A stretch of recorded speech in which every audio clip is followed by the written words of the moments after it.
Program Spotlight. Now, we bring you a discussion on protection of consumer rights on e-commerce websites.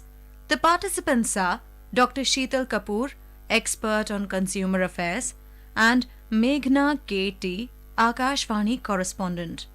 E-commerce is basically buying and selling of goods and services on internet. It has grown exponentially in recent years with the use of smartphones and easy availability of internet. The consumers have wide variety of options to browse, search their specifications, and also compare the prices and make informed choices. But however, despite all these advantages, it also has a flip side to it. At times, the consumers are left cheated. So today in this episode, we will understand consumer rights and consumer protection pertaining to e-commerce platforms. For this, we have an expert with us, Dr. Sheetal Kapoor. Thank you so much, ma'am, for joining us today. Thank you, Meghna. Firstly, ma'am, help us understand what are consumer rights pertaining to e-commerce platforms. So, Meghna, let me tell you that the e-commerce sector is growing at a whopping rate of 21% per annum, and it is around $112 billion. This business is in 2024. And it is said that in 2029 it would reach around $300 billion. So the thing is that the trust of the consumers is increasing day by day in the e-commerce sector, and it is the online markets are providing this convenience to the consumers. The markets never sleep, and goods and services are available 24 hours to the consumers. So accessibility, availability, convenience are some of the things which are available as a consumer, and therefore the thing is that the e-commerce sector is growing at a very speedy rate. But we are seeing that there are challenges also as a consumer we face. The challenges of fake brands, fake websites, or misleading advertisements, then fake reviews or deep fakes. These are some major problems in the e-commerce sector. And I think so you asked me about the consumer rights also, that we have 6 consumer rights which are available to the Indian consumers under Consumer Protection Act 2019. They talk about consumer right, about the safety, that any brand we buy from the market, from the e-commerce sites, they should be safe enough for consumption. And then we have the right for information, that the e-commerce portals, they need to share the complete information to the consumers. And then we have the right to make choices, that no portal or the third party sellers, they can say that you buy from our site or we are the best. And then we have the 4th right to seek redressal, that if anything goes wrong, then our first approach should be going back to the portal and sending the product back and asking for refund or replacement from the brand. And then the right for going to the courts and getting our compensation if the portal doesn't listen to us. And the last right is right to consumer awareness, becoming aware ourselves and making others also aware. Well, ma'am, when a consumer is making a choice online, it is basically based on a review. So what are fake reviews in this regard, and how can they be curtailed? So fake reviews are fraudulent or counterfeits, and they are basically regarding products or services done by people or individuals who are non-users of the brand, and the reviews look very authentic to the consumers or to the users, and there is a very thin fine line between when we go through them. And the thing is that consumers or the users are generally duped when they believe on those reviews.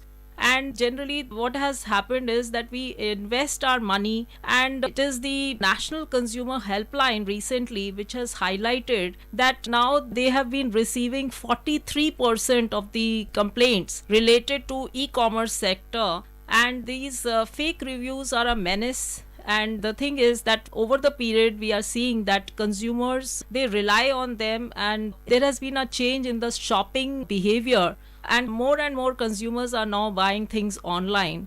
And when we buy things online, we believe that these reviews are authentic. And if we want to travel to Kerala or Andaman and we want to book a hotel, so what we'll do is that we have a budget, so we will look for the hotels, and then we will looking into the reviews and the ratings which have been given to the particular hotels. So therefore we rely a lot on reviews and read those reviews, and then we put our money. Many times we feel that if the reviews are not authentic, so the problem is that the trustworthiness of the shopping experience or the website is gone, and the consumers are cheated because the website has inflated its reviews. It is giving a very high rating to its particular site, whereas many of the reviews are paid. Therefore the consumers experience about a particular hotel may be not the same as shown in the reviews itself. So therefore it is required that these reviews should be checked and there should be vigilance on it. I may also mention that there is an Indian standard which is 19000 IS 19000 2022, which basically talks about that there should be quality control order, and these reviews should be monitored by the authors, and also there should be a constant review monitoring. So it is talking about moderation of the reviews by the administrator. There should be a moderation committee, which is like an internal committee by the organizations, and the staff should also monitor these reviews. The author who is writing the review should not use any vulgar language, and also the organizations should check the email, the authentication, that is a review whichever is coming is an authentic one. And also that the reviews, it says that they should not be any biased towards any hotel or service sector, or sometimes in case of food industry also people many times check the reviews before buying them. So there should be authentic reviews should be there, and they should not be anything which is paid, and the companies also should not edit those reviews of any authors, and they should not discourage anyone who is writing a negative review about the brand. So if it is a fake review, generally it has been found that the weak brands, they get an edge, and the strong brands will, they will be left behind. So therefore, as we are seeing that there has been a surge in the e-commerce sector, people are constantly buying brands through the e-commerce sites. So therefore this menace of fake reviews should be looked into, and the Department of Consumer Affairs is looking into it, and constant efforts are being made to stop these fake reviews. Well, despite all these rules and regulations, ma'am, at times consumers are being exploited. Which age group, which target population do you think are most susceptible? And secondly, what are the mechanisms for the redressal of the grievances of consumers? So we have a very young population in India, and it has been found that the young consumers are the largest group which are buying these brands. They are also vulnerable, which I may say, because since they are constantly looking into the brands, they are buying items, seeing the reviews, and if the reviews are not authentic, so there are chances of being cheated by the companies is there. So I believe that there should be constant monitoring of these reviews on one hand. Then there are other problems of misleading advertisements. Even an elderly person is also vulnerable, and senior citizens, I may say, that they are also vulnerable to these misleading advertisements. Or when you are sharing your private information or the secured information, then you have to be very careful with the sites. Which e-commerce site are you purchasing from? And as I talked about, that consumers need to be aware about their rights, and also they need to know that government has come out with some guidelines related to e-commerce sector, which includes that you can ask for your product, if you don't like a product or a service, within 14 days you can ask for your refund of money or replacement of the brand. So these are some rights which are available. Then you should check the website before purchasing any item from the website. Is it a genuine website or a fake one? And what are the terms and conditions? Every portal now has to mandate that they should have a grievance redressal officer, and its details have to be mentioned on the website itself. The grievance redressal officer and the branch office has to be from India itself, not giving any foreign details, or even if it is an MNC. So if they have an office in New York, in US, so they are not allowed to give those numbers or those officers' name. They have to give the details of the Indian officer and also the email and the phone numbers, so that the consumer can contact them very easily. So these are certain things which have now been done in the e-commerce sector to make it more user friendly. And the thing is that regarding misleading advertisements also, we are seeing that numerous problems come regarding that. So consumer can complain in National Consumer Helpline. Its toll-free number is 1811 4000. And also CCPA has been, CCPA is Central Consumer Protection Authority, which has now come up under the Consumer Protection Act 2019. CCPA is a regulatory authority like Federal Trade Commission in US, which has suo motu powers. So they can take the action themselves if something is going wrong. And in this case, CCPA has taken many landmark changes, like when they found on a website that IS marked helmets or IS marked pressure cookers were not sold, which is mandatory by the Bureau of Indian Standards. So they themselves took action against those websites and penalized them for selling such kind of items on their website.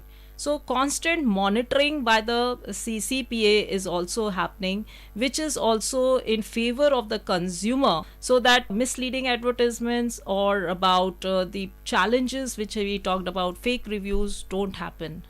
Well, ma'am, that's really interesting to know. Lastly, are there best practices followed in different countries that India can follow? As the e-commerce sector is growing in different countries, so the problems or the challenges are also happening, like fake reviews, misleading advertisements, and these deep fakes are some of the problems which even developing nations are facing. And there are huge research papers which have come up regarding these fake reviews and all. Federal Trade Commission in US has recently come out with some guidelines related to fake reviews, and which also talk about that these fake reviews should not be bought.